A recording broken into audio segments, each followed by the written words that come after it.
ginekologman, 18 yil stajga ega shifokor akushyor ginekologman, endoxirurgman, reproduktolog, kolposkopist, estetik ginekologman. Menga aynan haj umra safariga ketayotgan ayollardan juda ham ko'p murojaatlar bo'ladi. Aynan shu hayz masalasida. Bizning hayz ko'rishimiz ba'zi bir holatlarda bizga rejalashtirilgan holatda bo'lishi mumkin, ba'zi bir holatlarda stresslar tufayli to'satdan ham kelib qolishi mumkin bo'ladi. O'zimning maslahatlarim bor, chunki ko'p bo'ladi bunaqa murojaatlar, hayzdan qolgan ayollar bemalol borib kelsa bo'ladimi? Yo'q, meni o'zim tajribamdan kelib chiqqan holatda aytaman.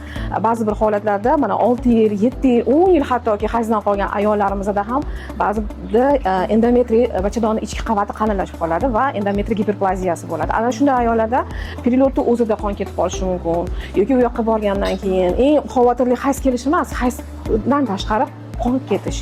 Chunki qon ketgandan keyin bu gemostaz, ya'ni qon to'xtatishi ikki xil bo'lishi mumkin. Birinchisi bu gormonal, ikkinchisi bu qirib tozalash. U yoqda demak dorilar bor, nomi har xil bo'lishi mumkin, lekin har doim aytaman, tarkibi hamma joyda bir xil. Shuning uchun umraga ketayotgan ayollarga birinchi navbatda maslahatim u hayzdan tashqari bitta UZI qilib tekshiringlar. Chidon miyomasi bormi?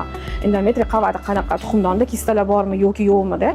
U hayzdan tashqari u yerda kuchli og'riq bo'lib qolishidan Xudoning o'zi asrasin. Shuning uchun tekshirib ko'ringlar deyman. Mana masalan, o'zimning tajribamdan aytaman, bir ayolim murojaat qildilar, 8 yil hayzdan qolganlar, lekin UZIga borsalar endometriy qalin 13-14 berdi. Lekin normalni aytib o'tib ketaman, demak bachadonning ichki qavati bu funksional, ya'ni o'zgaruvchan qavat hisoblanadi va hayz kelishi bilan u ko'chadi va 5-6 mm ga tushadi va keyingi hayz, ya'ni bu hayz ko'radigan ayollar uchun keyingi hayzgacha norma 12, maksimum 13 gacha borishi kerak millimetr. Va agar hayz ko'radigan ayollarda 12-13 mm dan katta endometriy bo'lsa, bu endometriy giperplaziyasi deyiladi va u fiziologik holatda, ya'ni normada homilador ayollarda bo'lishi mumkin.